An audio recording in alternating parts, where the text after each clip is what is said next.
A autoridade reoa se investe em solar painel para menos gastos sobre energia elétrica.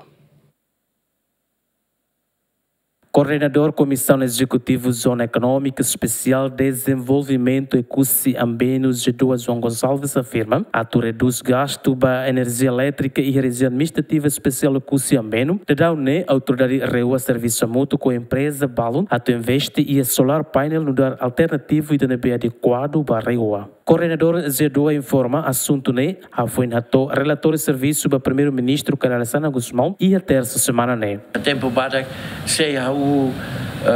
estabelece solar panel tanto e renovar né para a minha eletricidade e renovar né a me tenta a muda a sai no da eletricidade alternativa mas bem ne bem amigável mais para o meio ambiente né e ao mesmo tempo está se reduz custo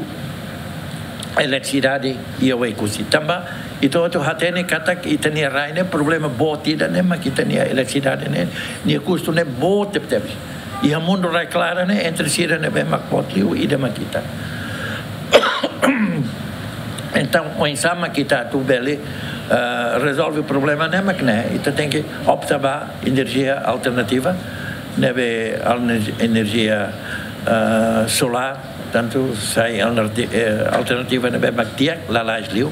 e agora da dau e a companhia neve halo na mobilização e a tempo para que sai o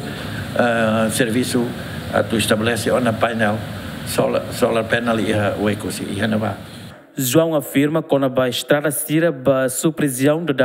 projeto continua lá no nem tempo para que laran se nahe alcatrão. Problema bote e o ecossistema que ligação rodoviária né para as sub-regiões estrada né a nessa fali italau e estrada né lá fali hanata lara e a motalara mas bem agora da tal começar a ter rotiona né do ligação rodoviária bele facilita liu e tá halo a ter né o material e da que dia que ita quando lori cilindro sama nem compacto nem bele dura cleo nene para permitir kata que tina ida rua ni halara ita wahira huona obras bot para total alcatrão buat sernehoto estrada nesse dia que na fati